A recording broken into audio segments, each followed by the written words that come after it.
నమస్తే, ఎలా ఉన్నారు? సరే, ఈరోజు ఇప్పుడు ఒక వీడియోను తెలుసుకుందాం, ఒక విషయాన్ని తెలుసుకుందాం ఈ వీడియోలో. అదేమిటంటే, తిరుమలకు మనం నడిచి వెళ్ళి వస్తాం. చాలామంది కూడా వెళ్ళి వచ్చారు, మనం కూడా చాలాసార్లు వెళ్ళి వచ్చుంటారు, వెళ్ళిన వాళ్ళు కూడా వెళ్ళి వస్తారు. సరే, ఆ వెళ్ళి వచ్చేటప్పుడు ఎలా మనం ఆ నడక యాత్ర ఎలా వెళ్ళాలా అనేది 2-3 విషయాలు తెలుసుకుందాం. కొన్ని తెలుసుకుందాం, దండిగా ఉన్నాయి, అందులో కొన్ని తెలుసుకుందాం. మనం కింద నుంచి పైకి అంటే తిరుపతి నుంచి తిరుమలకి వెళితే భగవంతుడు మెచ్చే విధంగా వెళ్ళాలి. మనం వెళ్తా ఉంటే భగవంతుడు ఆయన సంతోషపడాలి. మన ఇంటికాడ మనల్ని ఎప్పుడూ భగవంతుడు చూస్తూనే ఉంటారు. కానీ ఈ కొండ ఎక్కేటప్పుడైనా కూడా ఒక పద్ధతిగా వెళ్తే ఆయన సంతోషపడేటట్లుగా మనం వెళ్ళి రావాలి. అది ఎలా అనేది మీకు 2-3 కొన్ని పాయింట్లు చెప్తాను వినండి. వెళ్ళేటప్పుడు మీరు వైకుంఠము నడిచి వెళ్తా ఉన్నట్టు, శరీరంతో నడిచి వెళ్తా ఉన్నట్టు భావనతో మీరు ఉండాలి.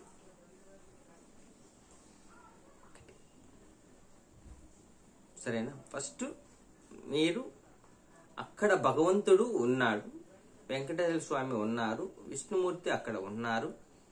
ఆయనను నేను శరీరముతో భూలోకం నుండి వైకుంఠానికి శరీరంతో వెళ్ళి భగవంతుణ్ణి దర్శనం చేసుకొని రావడానికి నేను శరీరంతో వెళ్తున్నాను అనే భావన మీలో ఉండాలి. 2, నేను వెళ్ళే తీరును ఆయన చూస్తా ఉన్నారు అని ఉండాలి. సరేనా? మీరు వెళ్ళేటప్పుడు మీ దుస్తులు సంప్రదాయమైన బట్టలు మీరు ధరించి ఉండాలి. చాలా మంది ఏం వేసుకుంటారంటే నైట్ డ్రెస్సులు, షార్ట్లు వేసుకొని కొండకు పాదయాత్ర చేస్తాం. మీ కంఫర్ట్ అది, కానీ దేవుడు మెచ్చే బట్టలు కొన్ని ఉన్నాయి అనేది మీరు తెలుసుకోవాలి. మన సంప్రదాయ బట్టలతోనే మనం తిరుమలకు వెళ్ళాలా అనేది మనం తెలుసుకోవాలి. మనకు తెలియని వాళ్ళకి కూడా మనం తెలియచేయాలి. ఈశ్వరు ఎవరన్నా తిరుమలకు వెళ్తున్నారు అంటే ఈ విషయాలు మీరు తెలియపరచండి, లేదంటే ఈ వీడియోను వాళ్ళకు సెండ్ చేయండి. నాయన, ఈ వీడియో చూసి మీరు కొండ నడిచి వెళ్ళండి అని. వాళ్ళకు కూడా మీరు మేలు చేసిన వాళ్ళకు దేవుని యొక్క అనుగ్రహం కలిగేటట్లు మీరు సహాయం చేస్తున్నారు వాళ్ళకి. సరేనా? ఇప్పుడు ఇంకొకటి, ఎప్పుడైతే పాదరక్షలు వేసుకొని వెళ్తారో అది సరైనది కాదు. పాదరక్షలు యాక్చువల్గా అయితే ఇంటికాడే వదిలేసి రావాలి, ఉత్తమమైన పని. 2, పాదరక్షలు కావాలా, నా పాదాలు సున్నితం అనుకున్న వాళ్ళు అట్లీస్ట్ మీ వెహికల్ ఎవరన్నా పైకి వెళ్తా అంటే ఆ వెహికల్లో పెట్టేసి పంపించేసేయాలి. కొందరు చేత పట్టుకొని పోతా ఉంటారు, కొందరు బ్యాగుల్లో వేసుకొని కవర్లలో వేసుకొని పైకి ఎక్కుతా ఉంటారు.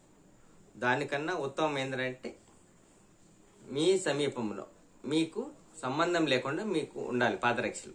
అది ఒకటి కేర్ తీసుకోవాలి మీరు. ఎవరైనా మీ వాళ్ళు వెహికల్లో వెళ్తున్నారు అనుకోండి, వాటిలో బ్యాగులో పెట్టేసి పంపించేసేయండి అంతే. లేదా ఇక్కడ వదిలేయండి, మళ్ళీ కాబట్టి కొత్త తీసుకోవచ్చు మళ్ళీ తిరుపతికి వచ్చినాక. సరేనా? లేదంటే ఎక్కడైనా పెట్టేసేయండి జాగ్రత్తగా. అది.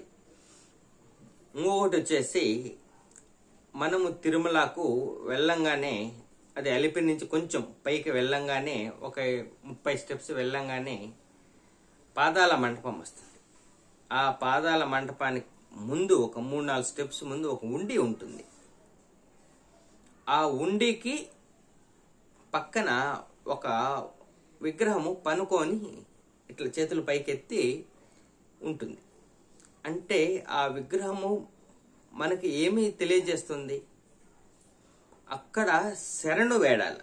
స్వామి, నీ దర్శనం కోసం నేను వస్తున్నాను, మీ దర్శన భాగ్యము నాకు కలుగచేయండి అని ఆయన్ని శరణు వేడాలి, ప్రార్థన చేయాలి. అప్పుడు మీరు వెళ్ళే యాత్ర సుఖంగా ఉంటుంది. ఆయన భగవంతుని యొక్క అనుగ్రహం మీకు బాగా సమృద్ధిగా ఉంటుంది. ఆ విగ్రహం పక్కనే ఒక కత్తి లాంటిది ఒకటి ఉంటుంది, ఖడ్గం మాదిరిగా ఒకటి చిన్నది బాకుమారి. అది పక్కన ఉంటుంది. ఏమంటే ఆ మనిషికి తగులుకొని ఉండదు, పక్కన ఉంటుంది. అంటే అటువంటి రక్షణలు అటువంటి ఆయుధాలు ఏమీ లేకుండానే కొండకు బయలుదేరాలి. అంటే రక్షక భటులు కానీ ఇవన్నీ ఆయుధాలు కానీ తీసుకోకుండా వెళ్ళాలి. ఏమంటే ఆయన శరణ వెళ్ళినప్పుడు అన్నీ ఆయన చూసుకుంటారు, వీటితో అవసరం లేదు. కాబట్టి వెళ్ళేటప్పుడు ఇటువంటి ఆయుధాలు అన్నీ వదిలేసి వెళ్ళాలి. ఇంకా నెక్స్ట్ పాదాల మండపం లెక్క వెళ్తే అక్కడ వెంకటేశ్వర స్వామి వారే స్వయముగా అక్కడ స్వామివారి పాదాలు పెట్టారు. అది చెప్పాలంటే కొంచెం టైం పడుతుంది. అక్కడికి వెళ్ళినప్పుడు ఆ బోర్డులో ఉంటుంది, చదివేస్తే సరిపోతుంది. ఆ పాదాలను దర్శనం చేసుకోవచ్చు. అక్కడే మనం ఎక్కడ స్వామివారి పాదాలను మనం గర్భగుడిలో తిరుమలలో గుడిలో మనం చూడలేం. కానీ ఇక్కడ దగ్గరగా మనం స్వామివారి పాదాలను దగ్గరగా మనం చూడవచ్చు. చాలా ముఖ్యమైనది. ఇక్కడ అక్కడే ఇంకోటి ఏంటంటే, రామాయణంలో భరతునికి ఒక అదృష్టం ఉంది. భరతుడికి మాత్రమే కలిగిన అదృష్టం, అది ఇంకెవరికి లేదు. ఆ అదృష్టం ఏదో మీకు తెలుసా? అది శ్రీరాములు వారి పాదరక్షలు తల మీద పెట్టుకొని వెళ్ళరు. రాములు వారి పాదాలు రాములు వారి పాదరక్షలు భరతుడు వారు ఒక్కరే తల మీద పెట్టుకొని తీసుకెళ్తారు రాజ్యం వెళ్ళడానికి. అది అందరికీ తెలిసింది. అటువంటి అదృష్టము నాకు తెలిసి మన దేశంలో ఎక్కడా లేదు. స్వామివారి పాదరక్షలు తల మీద పెట్టుకుండే అదృష్టం ఇక్కడ ఉంది మనకు తిరుమలలో. అదే పాదాల మండపం దగ్గర స్వామివారి పాదాలు మనం దర్శించుకోవచ్చు. ఆ పాదరక్షలు కూడా ఇస్తారు మనకు. వెంకటేశ్వర స్వామి పాదరక్షలు నెత్తి మీద పెట్టుకొని అక్కడ ప్రదక్షిణ మనం చేసి మళ్ళీ ఆ పాదరక్షలు వాళ్ళకి అందచేయాలి. మనకు కూడా భగవంతుని యొక్క పాదరక్షలు తల మీద పెట్టుకోవడానికి మనకు అక్కడ మంచి అవకాశం ఉంది. ఆ అవకాశాన్ని అందరూ ఉపయోగించుకోండి, చాలా ఉత్తమమైనది.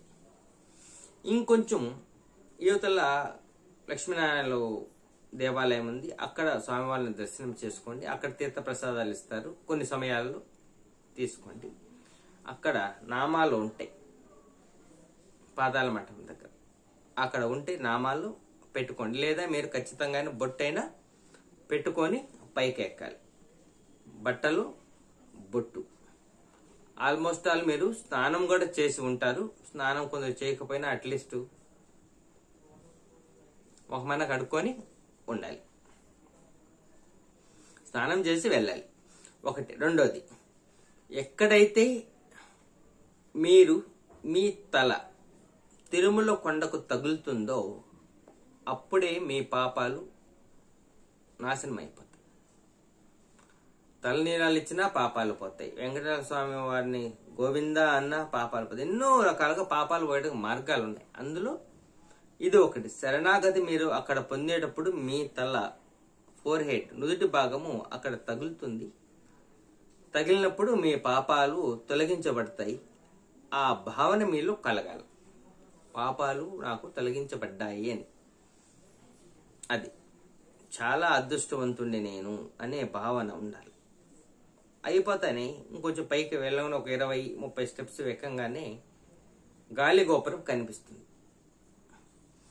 ఆ గాలి గోపురాన్ని కొంచెం చూస్తే సాధారణంగా కొన్ని గాలి గోపురాల్లో కొన్ని విచిత్రమైన బొమ్మలు ఉంటాయి పైన. క్రూర మొగాల బొమ్మలు ఉంటాయి, రాక్షస బొమ్మలు ఉంటాయి.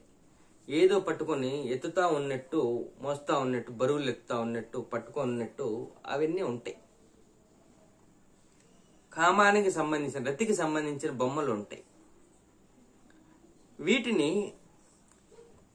మీరు చాలా గుళ్ళల్లో, రకరకాల గుళ్ళల్లో చూస్తుంటారు. ఇంకా రకరకాలే ఉంటాయి. రాక్షసుల బొమ్మలు, దెయ్యాల బొమ్మలు ఎన్నెన్నో ఉంటాయి.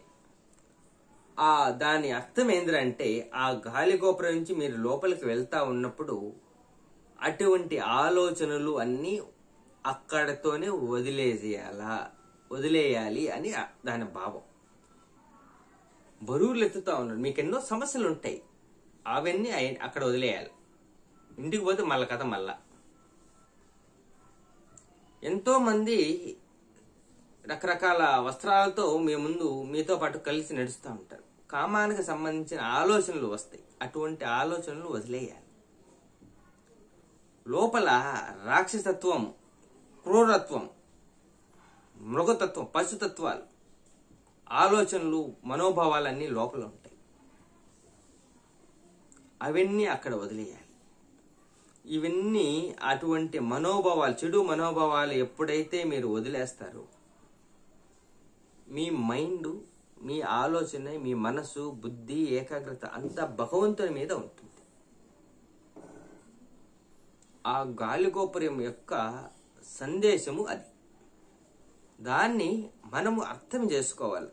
మనం ఏదో వెళ్ళినామా, వచ్చినామా అంటే ఫలితం ఇంతో అంత ఉంటుంది. సంపూర్ణ ఫలితం సమృద్ధిగా కావాలి అంటే, భగవంతుడు బాగా మెచ్చాలి అంటే, భగవంతుని యొక్క అనుగ్రహం మనకు బాగా రావాలి అంటే కొన్ని విషయాలు మనం జాగ్రత్తగా తీసుకొని మనం ఆచరించాలి. ఎవరికి కావాలంటే ఎవరు వాళ్ళే ఆచరించాలి.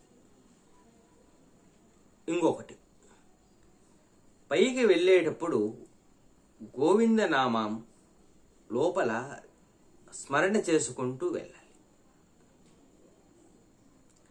చాలా మంది చేస్తున్నది ఏంటంటే, ఇంటికాడుండే విషయాలు, వాడిట్టు చేశాడు, వీడిట్టు చేశాడు, అదిట ఏందెందో ఆ మాటలేందో, ఆ డైలాగులేందో, ఆ నవ్వులేందో, ఆ పంచులేందో, ఏందెందో మాట్లాడుకుంటా పోతా అంటారు. వాళ్ళు తిట్టుకుంటా ఉంటారు, బాధపడుతూ ఉంటారు, ఎగురుతూ ఉంటారు, ఆవేశంలో ఊగిపోతూ ఉంటారు, కొండ ఎక్కుతూ ఉంటారు. నిమ్మలంగా, మనశ్శాంతిగా భగవంతుని తలుచుకుంటూ తిరుమల కొండ ఎక్కాలి. తిరుమల కొండ ఎక్కుతూ ఉన్నప్పుడు ఏమి జరుగుతుందంటే, మనలో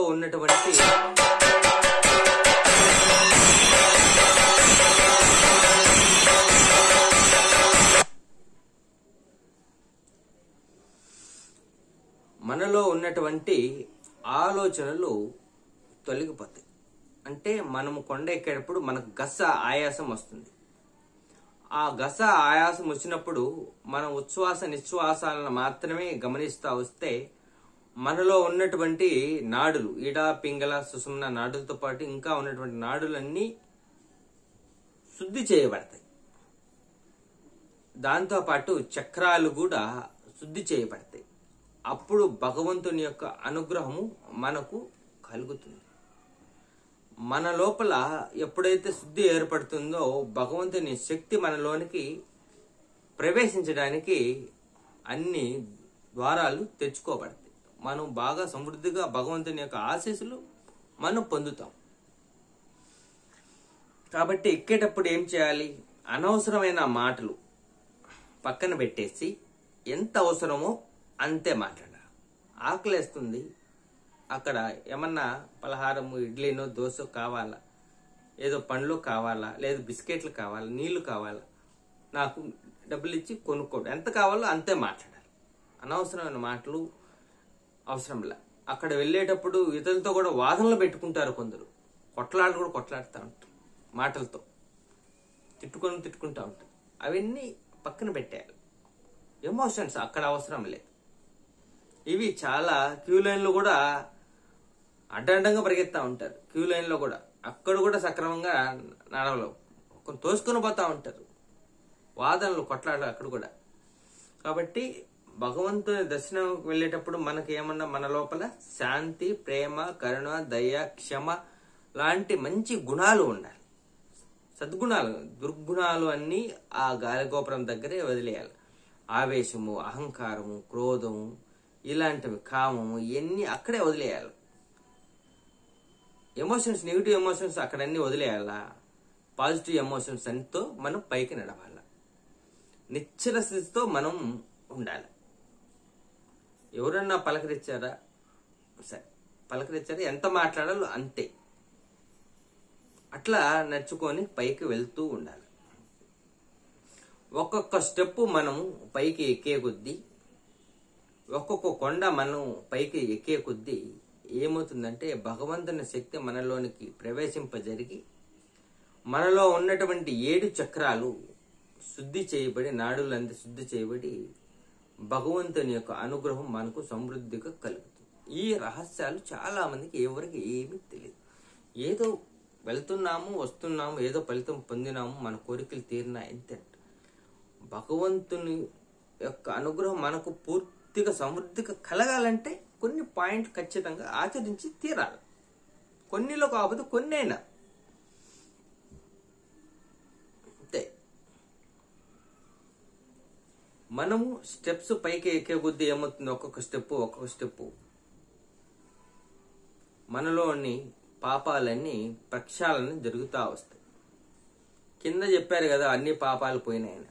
ఆడపోతాయి, ఈడపోతాయి, ఆడపోతాయి, ఇంటికి ఇస్తే పోతాయి, భగవంతుని దర్శనం చేస్తాం, ప్రసాదాలు తీసుకుంటే పోతాయి, పుష్కరాలు మునిగి తేలితే పోతాయి, కష్టాలు పోతాయి, సమస్యలు పోతాయి, రోగాలు పోతాయి, ఎన్నెన్నో పోవాలో అన్నీ పోతాయి.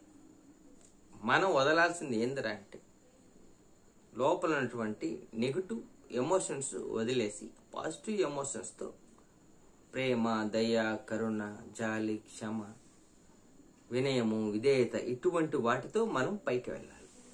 జీవితాంతం ఉంటే భగవంతుని అనుగ్రహం మనకు వెళ్ళ ఉంటుంది అంతే. కాబట్టి అటువంటి మనోభావాలతో, ప్రశాంతతతో, నిశ్చలమైన స్థితితో ఉచ్ఛ్వాస నిశ్వాసాలను గమనిస్తూ గోవింద నామాన్ని స్మరిస్తూ పైకి వెళ్తూ ఉండాలి. ఎక్కడెక్కడ భగవంతుడు మండపాలు, విగ్రహాలు అవన్నీ కనిపిస్తూ ఉంటాయి, ఆలయాలు, అవన్నీ మనం దర్శనం చేసుకుంటూ మనం పైకి వెళ్ళాలి. ఈ చిన్నవి మీరు ఎప్పుడైతే ఆచరిస్తారో భగవంతుని యొక్క అనుగ్రహం మీకు పరిపూర్ణంగా సమృద్ధిగా ఉంటుంది. ఖచ్చితంగా ఆచరించాల్సింది ఏందిరా అంటే లోపల ఉండాల్సింది నేను శరీరముతో భూలోకం నుండి కైలాసానికి వెళ్ళి వస్తున్నాను అనే దృఢమైన సంకల్పంతో మీలో ఉండాలి, వెళ్ళి రావాలి. సరేనా? కొందరు అడుగున గోవింద గోవింద గోవింద అని ఒక మెట్టుకు గోవింద నామాలు స్మరణ చేసుకుంటూ వెళ్తా ఉంటారు. కొందరు పసుపు కుంకాలు పూసుకుంటూ వెళ్తుంటారు, కర్పూరం కూడా వెలిగించుకుంటూ వెళ్తా ఉంటారు, వంగికొని వెళ్తా ఉంటారు. ఇది చాలా మంది వాళ్ళ కోరికలు వాళ్ళు వంగి చేసుకుంటూ వెళ్తారు. అంతగా వంగి చేసుకొని వెళ్తా ఉంటారు. వాళ్ళతో పోల్చుకుంటే మనం చిన్నవి నిలుకొని చక్కగా వెళ్ళేసి వస్తే ఎంత బాగుంటుంది. కాబట్టి దండిగా ఉన్నాయి, ఈ కొన్నిటిని మీరు ఆచరించండి. ఎవరన్నా కొండకు వెళ్తా ఉంటే వాళ్ళకు తెలియజేయండి, నాయనా ఇటువంటివి ఈ వీడియో చూడండి, మీకు ఇది ఉపయోగపడుతుందని. కొందరు కొన్ని తీసుకోనేటివి అంటే నిషేధించబడ్డేటివి కొన్ని తీసుకెళ్తా ఉంటారు కొండపైకి. అటువంటి ఖచ్చితంగా వదిలేయాలి. అవేంటియో తెలుసు, చెక్ పోస్ట్ కాడ ఉంటుంది, ఒక 6-7 ఉంటాయి. సిగరెట్, మందు, గుట్కా, ఇలాంటివి, ఆయుధాలు, ఇలాంటివి వదిలేయాలి. కానీ దాచిపెట్టుకొని వెళ్తా ఉంటారు. కానీ మనుషులే తెలియకపోవచ్చు తీసుకెళ్తా ఉంటారు. భగవంతుడికి అయితే తెలుస్తుంది కదా. భగవంతుడు మిమ్మల్ని చూస్తూ ఉంటారు కదా. మీరు పైకి వెళ్తా ఉంటే భగవంతుడు మీరు ఎలా వస్తున్నాడా ఆ వ్యక్తి అనేది వాళ్ళు అక్కడి నుంచి దర్శిస్తూ ఉంటారు. మీరు భగవంతుని దర్శిస్తూ ఉన్నారో లేదో తెలియదు, కానీ మిమ్మల్ని ఎప్పుడూ భగవంతుడు చూస్తూనే ఉంటారు. మీరు వెళ్ళే పద్ధతిని చూసి భగవంతుడు సంతోషపడాలి. అక్కడ అమ్మ వాళ్ళతో చూడు, వాడు అతను ఆమె ఎంత బాగా వస్తున్నారు, వీళ్ళని చూసి 10 మంది ఎంత బాగా తెలుసుకున్నారు చూడండి అని వాళ్ళు ముచ్చటించుకోవాలి. అమ్మ వాళ్ళతో ఉంటారు, గరుడ ఉంటారు, శేషుడు ఉంటారు, అక్కడ హనుమంతుల వారు ఉంటారు, వకులమాత ఉంటారు, ఇంకా అతని భక్తులు, శరీరంతో లేని భక్తులు అన్నమయ్య వారు ఉంటారు, తెరగొండ వెంగమాంబ వాళ్ళు ఉంటారు, అత్తిరం బాబా ఉంటారు, తిరుమల నంబి ఉంటారు, అనంతాల వారు ఉంటారు.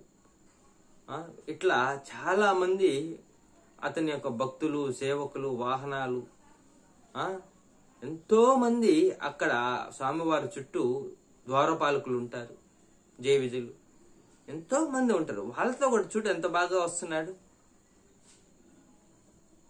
అని భగవంతుడు మెచ్చుకోవాలి, వాళ్ళు కూడా మెచ్చుకోవాలి. చాలా చోట్ల భగవంతుడు వచ్చి ఆదుకుంటా ఉంటాడు. ఇప్పుడు మనం అన్నమయ్య సినిమాలో చూసామా, చెప్పులు వేసుకొని ఎక్కితే ఎక్కలేకపోతారు, అమ్మవారు వస్తుంది, లడ్డు ప్రసాదం ఇస్తుంది, వేరే రూపంతో వస్తుంది. అట్లా భగవంతుడే వేరే వేరే రూపాలతో, మానవ శరీర రూపాలతో వచ్చి సహాయం చేస్తూ ఉంటారు, మంచి సలహాలు కూడా ఇస్తూ ఉంటారు తెలియకపోతే. కాకపోతే మనం ఏమనుకుంటాం, మనం ఒక మనిషిని అడిగినాము, ఆ మనిషి సమాధానం చెప్పారులే అని మనం అనుకుంటాం. కానీ ఆ మనిషే ఆ వెంకటేశ్వర స్వామి, ఆ అమ్మవారే ఈ అమ్మవారు అనేది మనం గుర్తించము. నాకు తెలుసు,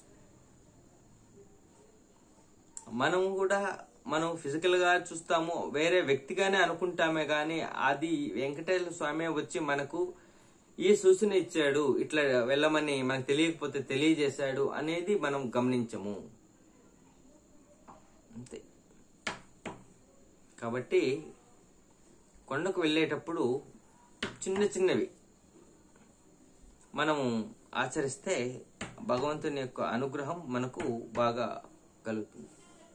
మీరంతా బాగుండాలి మనసారా కోరుకుంటూ, భారత మాతాకి జై. జై హింద్, జై శ్రీరామ్.